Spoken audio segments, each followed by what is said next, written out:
What's up, family? Just another beautiful day, loving it. Listen, I'm going to grab a clip here on Denzel Washington, and it makes so much sense. He says these people don't want to give the news; they just want to be first. Like ABC, I'm the first to bring this to you. I'm the first to bring this to you. Anyway, like I was saying before, my granddaughter coming to get her attention. These news people now always want to be first. Before it's not news no more. I always tell you, oh, I'm the first to bring this to you. You're the first to hear first. You were here first on NBC. You're here first on CBS. Always want to be the first. They don't want to be right. Just want to be the first. Hang on, folks. Check it out. Hang on. Warning, Denzel. You always keep it 100%. You don't flip flop. You don't flip flop. Check out, folks. But Denzel ends up completely mystifying the interviewer in the process. Let's check it out. On the theme of change, right now, in the world we live in, there's a lot of change going on. Mm-hmm. Are you comfortable about the changes that are happening, for example, in the US right now? Understand this. Albert Toffler wrote this years ago, Third Wave or Future Shock. We went from an agricultural society to an industrial society. The third wave is an information age. There are millions of people that are falling in the gap because they don't fit in to this information age. I don't care who you are. You can promise people a whole lot, but there's a whole lot of people that are in trouble right now because they just don't fit in. It's no coincidence that the places that were at the height of the Industrial Revolution in America, Pittsburgh, the Rust Belt, are suffering the worst right now. And those are the places, of course, where Donald Trump... And they're frustrated. And I don't care which president it is. They can't promise them anything. And those jobs aren't coming back. I don't care who promises you that. So what is the long-term effect of too much information? The polarization of the electorate? A meter-spiritness? And false information as well, because the whole fake news thing. Pick one. It's not just one. That's the flavor of the day. Every day is something else. People have to understand. Are you using your device or is your device using you? Can you put it down? Can you turn it off? You're talking about literally the places people get their information. I don't care what information. Pick one. Phone, television. You know, it used to be news. Now it's opinion news. Oh, glasses. We have 3 experts on the right, 3 on the left. Let's discuss. Ooh, light bulbs. We have 3 experts on the right. That's not news. That's opinion news. Well, over and over and over. Cycle. What is the long-term effect of too much information? If you're sitting there and you're thinking it's the gospel, what I'm saying to people is, to all of us, I'm not knocking the phone. What I'm saying is we have to understand, we have to at least ask ourselves, around the world, you here in England, wherever you are, what is it doing to us? When people hear you talking as passionately as you do just then about people who haven't got a voice and the need for a voice, they might think maybe one day Denzel Washington might like to have a bigger voice, a voice in government. Hell no. You got to stay in your lane. Hell no. Running for what? I don't want any of that. Would you never? Ever.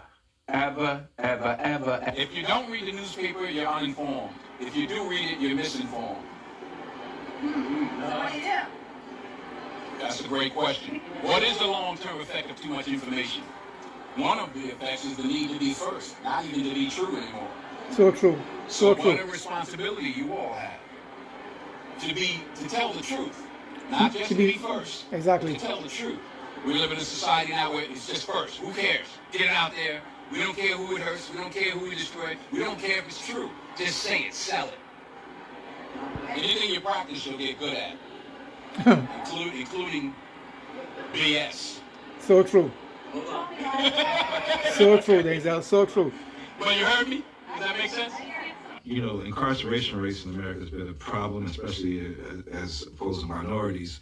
And Roman delves into the issues around the legal system. Do you think we've made any headway? And I think it's more important to make headway in our own house. By the time the system comes into play, the damage is done. They're not locking up 7-year-olds. Yeah. You know, I was in Chicago a couple of 3-4 weeks ago, and you saw these little kids on bikes with masks on the side of their head, like 5 or 6 of them. And the driver said, yeah, they're little yummies. I said, who? He said, little yummies. Look up, Google Little Yummy. Little Yummy was an 11-year-old murderer. Wow. And you look at his picture, you'll see the headshot of him, and he's like this. And he got murdered at 11 by a 14-year-old. Wow. Who's doing life now, a 16-year-old. That makes no sense. You blame the system? Where was his father? It starts in the house. It starts in the home. And yeah, well, my father got locked up. Well, where was his father? Yeah. You know, but like I did talk about my 3 closest friends, and they did, 15 and 25, one did 28, this and that.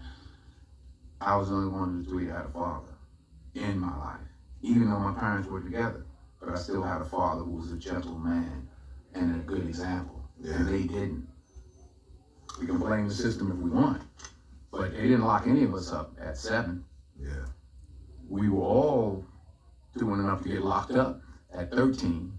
My parents sent me in another direction. They didn't have anybody to help them, and they kept doing what they were doing, and the system got them. So I don't. The system is rigged, but why? All the more reason not to help it. And those clips were truly powerful moments where he gives his view on the quote-unquote system, as having an interview with some deep Hollywood elites, and calls out the vapidness of the Hollywood system to their faces. Like, it's a very, very mind-blowing thing that he did this. And you can honestly even tell by seeing the table's reactions when the camera cuts to it. Let's watch. What was your worst job that you had before you entered the film business? I was a garbage man. Garbage man. Like Troy. Huh. Garbage man, you get 3 hours, you get 8 hours worth of work, but you can do it in 3. So you can go home as soon as you finish. Post office, you get 3 hours worth of work and make it last 8. I did both. I like being the garbage man better.